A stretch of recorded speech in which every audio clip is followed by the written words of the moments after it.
राजीव गांधी हत्याकांड मामले के 4 और दोषियों की रिहाई के तमिलनाडु सरकार के फैसले पर उच्चतम न्यायालय ने रोक लगाई।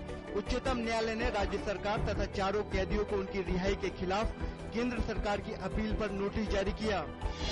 कांग्रेस उपाध्यक्ष राहुल गांधी ने विदेश मंत्री सलमान खुर्शीद के नरेंद्र मोदी पर दिए गए बयान पर नाखुशी जताई है। राहुल गांधी ने कहा कि वे इस तरह की भाषा का समर्थन नहीं करते।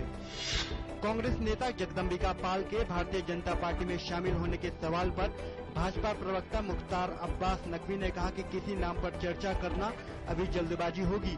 साथ ही उन्होंने यह भी कहा कि जो भी व्यक्ति हमारी पार्टी में शामिल होगा वो खुलेआम होगा। जनता दल यूनाइटेड के नेता शिवानंद तिवारी ने कहा कि रामविलास पासवान बहुत दिनों से सत्ता से बाहर रहे हैं और अब उन्हें नरेंद्र मोदी के नाम से कैबिनेट में जगह मिलने की संभावना दिख रही है। कश्मीर के गंदरबल जिले में एक जवान ने कल देर रात 5 जवानों को निकट से गोली मारकर उनकी हत्या की। जवान ने बाद में खुद को भी मौत के घाट उतारा। जवान देर रात करीब 2 बजे एक बैरक में घुसा और उसने सो रहे अपने सहकर्मियों पर अंधाधुंध गोलियां चलानी शुरू कर दी।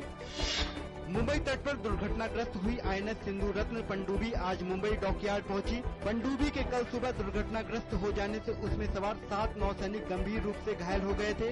नौसेना के अधिकारियों ने बताया है कि पनडुब्बी में सवार 2 अधिकारी अभी भी लापता हैं। नौसेना प्रमुख के इस्तीफे पर बोलते हुए रक्षा मंत्री AK एंटनी ने कहा कि इस्तीफा सौंपते वक्त DK जोशी परेशान दिख रहे थे। एडमिरल DK जोशी ने सिंधु रत्न पनडुब्बी हादसे के बाद नैतिक जिम्मेदारी लेते हुए इस्तीफा सौंप दिया था। आगामी लोकसभा चुनाव के लिए भाजपा आज अपने उम्मीदवारों की पहली सूची जारी कर सकती है। शीर्ष नेतृत्व द्वारा आज केंद्रीय चुनाव समिति की बैठक में उम्मीदवारों के बारे में विचार विमर्श किए जाने की संभावना है। सीरिया की राजधानी दमिश्क के पूरी छोर पर घात लगाकर किए गए सैन्य हमले में भारी संख्या में विद्रोही मारे गए हैं। मीडिया द्वारा जारी की गई सूचना के मुताबिक सीरियाई सेना के हमले में 175 लोगों की मौत हुई है। यह इलाका विद्रोहियों का गढ़ माना जाता है।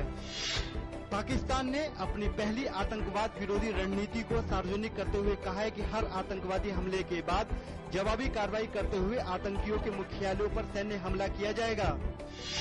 यूरोप की बजाय रूस से हाथ मिलाने के कारण राजधानी कीव में हिंसक प्रदर्शनों के बीच सत्ता छोड़कर भागे राष्ट्रपति विक्टर यानुकोविच के खिलाफ यूक्रेन में हत्या के आरोप और भ्रष्टाचार संबंधी जांच शुरू हो गई है। अंतर्राष्ट्रीय संगठनों से देश के बाहर उनके बैंक खातों और संपत्ति की जांच करने को कहा जाएगा। देश आज महान क्रांतिकारी चंद्रशेखर आजाद को उनके 83वें शहीद दिवस पर याद कर रहा है।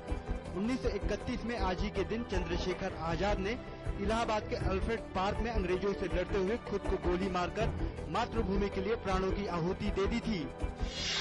महाशिवरात्रि का पर्व आज देश भर में धूमधाम से मनाया जा रहा है। ऐसी मान्यता है कि आज के दिन भगवान शिव का अंश प्रत्येक शिवलिंग में पूरे दिन और रात मौजूद रहता है।